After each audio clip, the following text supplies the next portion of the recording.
This video is heavily inspired by the differences between my two children.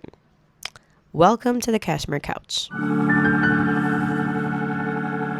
Hi, my name is Tulasi. If you're new here, welcome. And if you're not, then welcome back. Thank you for joining us again on the couch where we discuss the magic and the mayhem that is motherhood.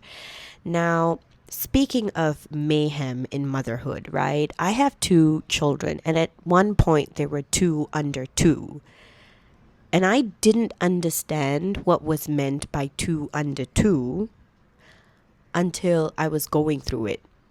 And so, again, this couch is for us to discuss about things that don't get talked about enough. And I thought I wanted to share my experiences watching two children grow up pretty close in age, and me as a mom struggling to understand why my motherhood journey with either of them is so different. Right off the bat, since I was pregnant with my second child, I noticed that my pregnancy in itself was very different. And all the way through now that they are 4 and 2 years old, there are so many differences, not just in their personalities. I mean, I understand that they're different humans, I get it. But they're just so different in the way that I have to deal with them. And these were things that I was not expecting because I grew up as the only child myself. So I didn't grow up with any of that sibling rivalry or drama that a lot of people had to go through. I also don't remember having another single child as a friend in all of my years in school. No, I don't think so. If you happen to be one of those friends, then say hi. So everyone around me had siblings. Both my parents had siblings, and I mean they still have siblings. And my husband, he also has siblings. I was always very happy to be the only child because all I hear from my friends is how much they hate their siblings. Things are different now because I'm at an age where everyone's more mature and people don't hate their siblings, but it's very difficult for people to tell me that they love their siblings. I don't know what it is. So anyway, I never understood that. And I was just really glad that I didn't have any siblings. And then now that I am a mother to siblings, I realized that the relationship that I have with either of them, it's all just, it's not the easiest thing in the world to manage, if you understand what I mean. So if you are pregnant with your second child, if you are pregnant with your third or fourth, if you already have more than one child, then have a look. Do let me know if I'm missing out on something or if I am supposed to expect certain things in future.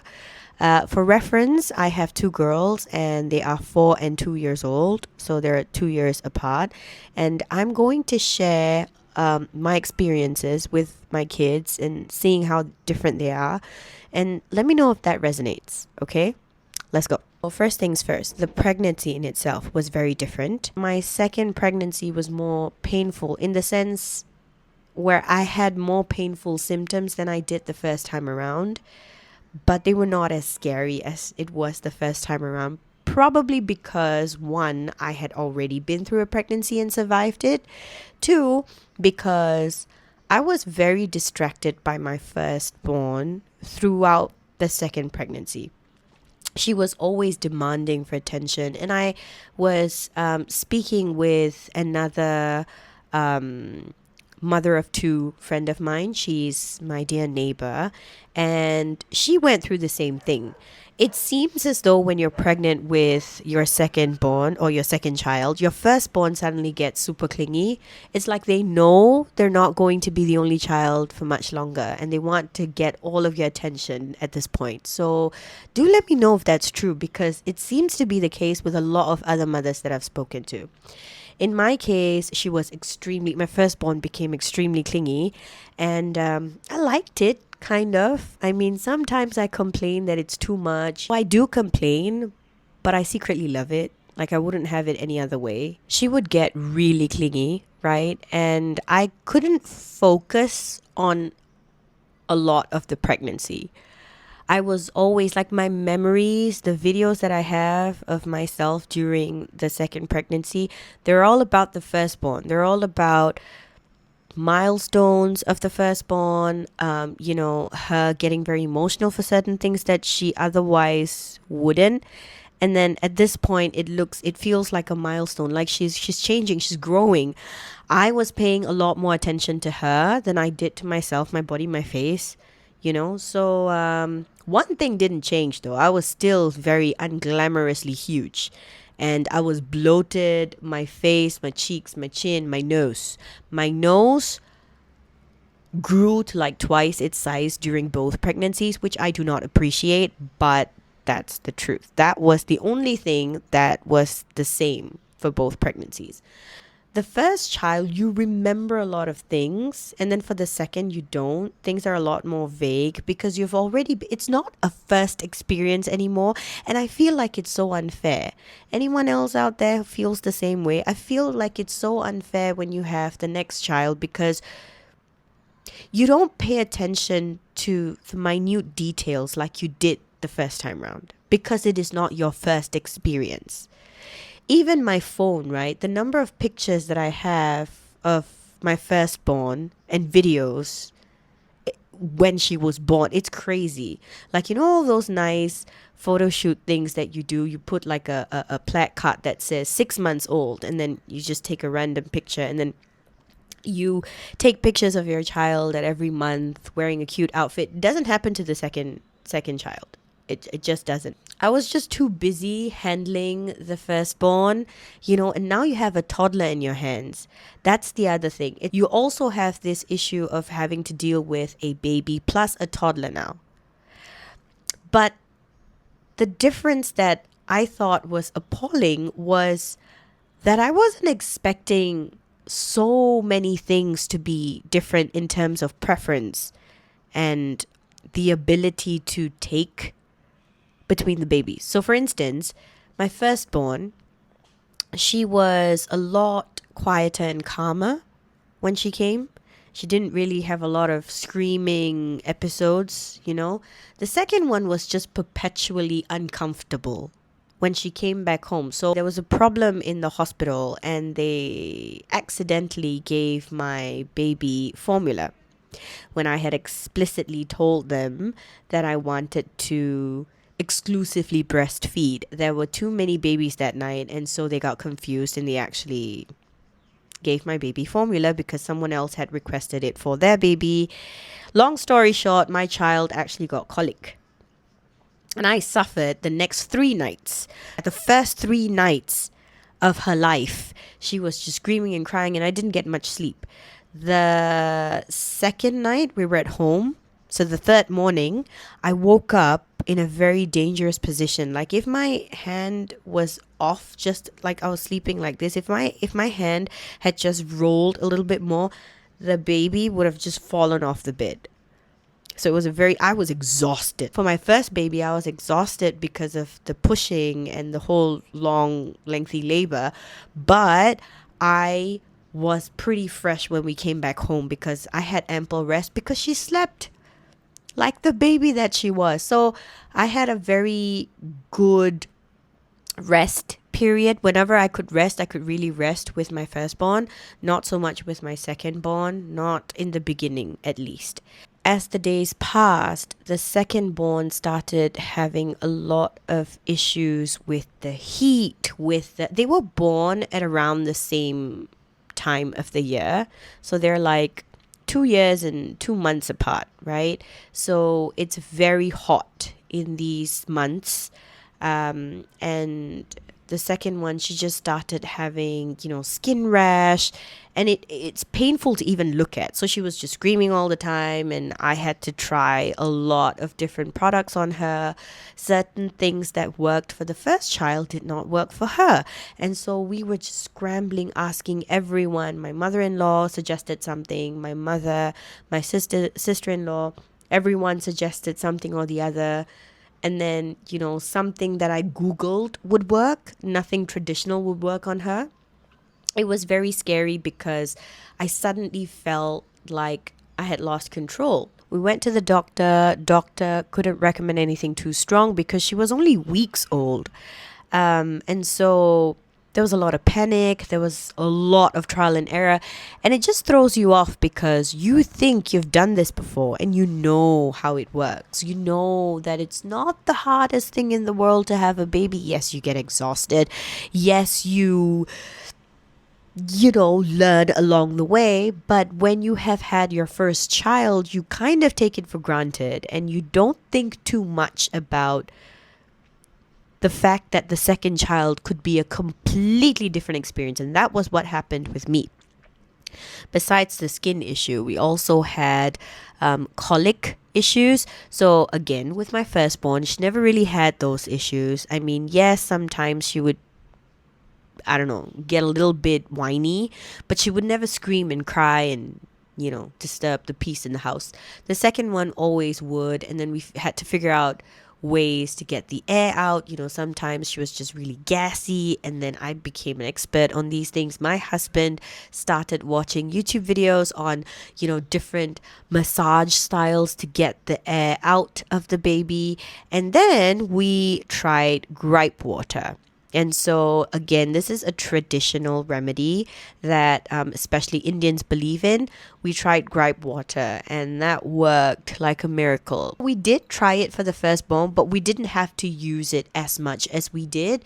So with the second child, it became more of a preventive thing, not just like to give when she would cry. Like we would do it almost every night. For the firstborn, it wasn't like that. So routines changed.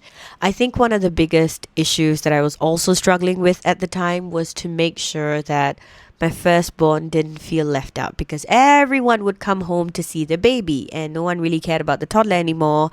I had to make sure that I wasn't giving all of my attention to the secondborn just because she was a baby, and then I would overcompensate by playing a lot with the elder one and such.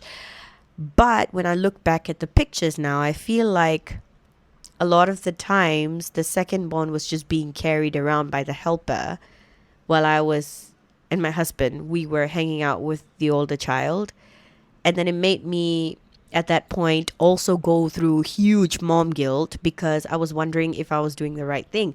When I would hang out with the elder child, I would feel very guilty for not always holding my baby and cooing over her because that was what I did for the firstborn. When she was a baby, I had nothing else to do. I could carry her the whole time and love her and, do whatever I wanted. Now I had to pick and choose. There is no I'm showing you both attention and love at the same time. It doesn't work that way. So even now, when they're 4 and 2 years old, when I carry one, the other one wants to be in on it. And so, you have to be prepared. If you are swinging one child and they're laughing in glee, you got to take turns. You put this girl down and then you pick the other one up and you do it. And she's slightly heavier, but you got to just, do the same. But when the second was an infant and the elder one was not, she was like 2 when the second one was born, we had to physically spend more time with the elder one, and then the younger one should just be sleeping in my mother's arms or my mother-in-law's arms or the helper's arms. We tried baby carrying. That too was very different.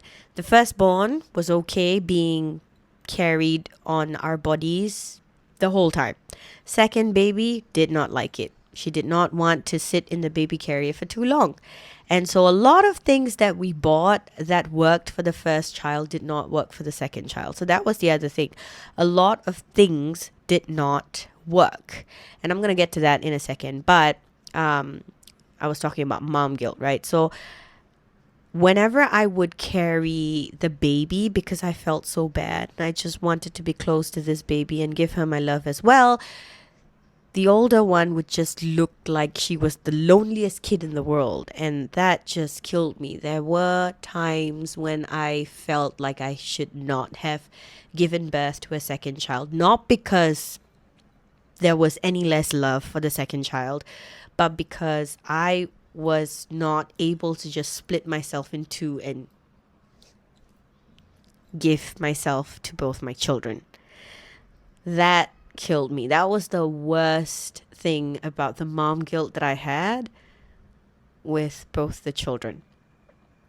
That was really sad. So, the things that worked with the firstborn that did not work for the second child. First of all, the swaddles and hand mittens and booties. I bought a whole bunch of them for the firstborn because, I was Googling and I realized that in my research, these are some basic things that you need to have, right? And they worked perfectly for my firstborn. In fact, I was using swaddles for her as blankets and such until she was about 2 years old. So swaddles were a great investment for me until the second one was born. She hates blankets. She loves the cold. And so the swaddles didn't even come in handy for that. When she was born, she only allowed us to swaddle her for like about 2 weeks. That's it. And every time I would put hand socks or mittens on, she would get them off in like less than 2 minutes. Less than 2 minutes. She loved to chew on her fist. I still don't understand that about babies, but she did. The firstborn, she was somehow okay with chewing her fist through her mittens. So after a while, we'd have to replace the mittens anyway for the firstborn because they would be all wet. But she was okay to have the mittens on. Like she wouldn't fight it. Secondborn, she would always take her mittens off, scratch her face, and she would have all these like marks on her face because of all the scratching. For some reason, having a cot worked for the firstborn, but not for the second. So by the time I had my second baby, and I suspect this has got to do with me, I was just constantly exhausted because I had to now take care of two babies, right? That I often just co-slept. So I couldn't be bothered we would start off the night by getting baby to sleep in her crib, but then by the middle of the night, I would have to come down, take her, feed her, and then sometimes it was at some point like about 5 months ish, we put the crib away because it was just easier for me to co-sleep and just feed her side lying, which is something that I've talked about in a previous video, and I kind of regret it. Again, I love the idea that I'm still breastfeeding. First baby weaned herself off at 1.5 years old when I was pregnant with the second. For some reason, I still remember she just took her mouth away and she did. And then from then on, she just stopped. She just did not drink from me anymore. And it broke my heart because it was this bond that we had. So as much as I complain about a lot of things, I kind of miss it. So I didn't really like side lie with her to feed her. Whereas for baby number 2, because I was just constantly exhausted with both children, right? I started side lying and feeding her. I think when she was about 5 months old, I just stopped getting out of bed and getting the nursing. It was too much for me. So I just started to feed her, and slowly the three of us ended up pushing my husband out of the bed. So the cot was a complete waste of space, and eventually we just gave it away. My husband felt that it would be good to have a mobile cot with a changing station right there. It didn't work at all for us. I think we got this new convertible cot and it just lasted for like 2 months. So the whole idea of a cot was also not something that worked for the secondborn, but it did very well for the firstborn. I think the exhaustion that you feel when you have 2 kids or just more than one child is because when you have your first baby, you're all about wanting to rest. You have so much time focusing on yourself. When your baby sleeps, you're able to, even if you're doing all the housework, it's just like your husband and yourself, and you don't have like another creature running around. And then when you have your second and third child and so on, it's just chaos. There's no such thing as rest. And so because of that, you're just always exhausted. You're looking for shortcuts, and things that you would never have done before are things that you're doing right now. There are also basic differences between the both of them in terms of the way that they are, not their personalities, the way that they are. And you would think that when someone grows up with another person in the same household, or maybe that was what I was thinking because I didn't have any siblings. I always thought that, siblings would would like eat the same way, or because you share a room, you would, I don't know, sleep a certain way, or be okay with certain temperature. I didn't know that temperature was something that you could have preference over. To be honest, I actually had a culture shock when I first started living with my husband. We got our house and we were living together, and we had to share our room and the aesthetics of the house. I couldn't just do things on my own now. Someone else had to approve the practicality of things. To have to share a bed, even, I mean, the fun part aside, when you're sleeping, I had slept on my own bed my entire life. I had never had to share my bed space with anyone. I don't even like sleep with my mom or anything. So I have a problem, like when I do have to sleep in the same room as my mom, for instance, when we go on holidays. I have a problem with a lot of things. Like, if that person snores too loud, if the fan is not ideal, if the temperature, like the air conditioning, it's not cold enough or whatever. I have problems with a lot of these things. And so having to share space with my husband was a huge thing. And then I realized that my kids are all so different as well. And this is like growing up. So it's I thought it was nurture, but it's like nature now. The older one, she loves warm places. So she doesn't really like the fact that we have air conditioning like in our faces, but we have to have that, or else the second born doesn't sleep. So the colder it is, the faster she falls asleep. And so the remedy that I and my elder daughter have is that we have this really, really, really thick and cozy blanket, which the younger one kicks off all the time. You also have the way they sleep. The elder one follows me. We sleep really late at night, and then we have trouble waking up in the morning. My husband and the second born, they're alike because they sleep really early. Well, my husband can sleep at any time, but he wakes up really early in the morning, and so does my second born. And the thing is, because she sleeps with me, when she wakes up, I have to get up with this face, and then I have to bring her outside and make sure someone outside is able to take care of her, and then I go back in. And yes, I can fall back asleep because I'm always that tired. Food habits. Second one eats anything and everything as long as it has flavor. The elder one is really picky with food, and I never understood this when my friends would tell me that their kids are picky or not. I just thought, if they don't eat, you just get them to. You're the parent, you can just get them to eat. But no, that was not what happened. My elder one, she just refuses to eat human food. Like, she thinks candy is a good meal. And I don't know why it is that she just prefers the taste of sweet over everything else. It's not because of TV. Everything she watches on TV tells her that candy is bad. But she just does not want to eat food, normal food. Whereas for my second child, she eats anything and everything. She eats when she's bored. So that's like a completely different thing. Again, I don't understand why it is that they're so different, but they are. My journey into motherhood has changed so much since my second child came into the picture, and I would never have it any other way. I wouldn't.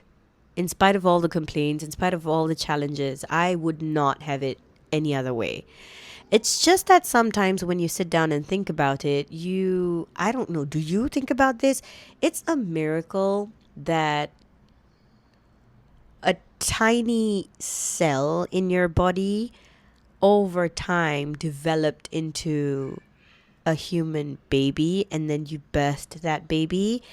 and then that baby is now able to walk and talk, and they have preferences, they have differences when like, you know, two of them came from the same place, right? They have differences. It's pretty amazing to think about life that way. And if any one of you have experienced the same things, maybe you are that child, like you have your sibling rivalries. Does it happen to anyone out there when you've done something to your sibling and then now your kids are doing the same thing? Does that happen? Please share. I'd love to know your stories. And that's what this community is all about. It's all about sharing and making it known that you're not alone in this journey.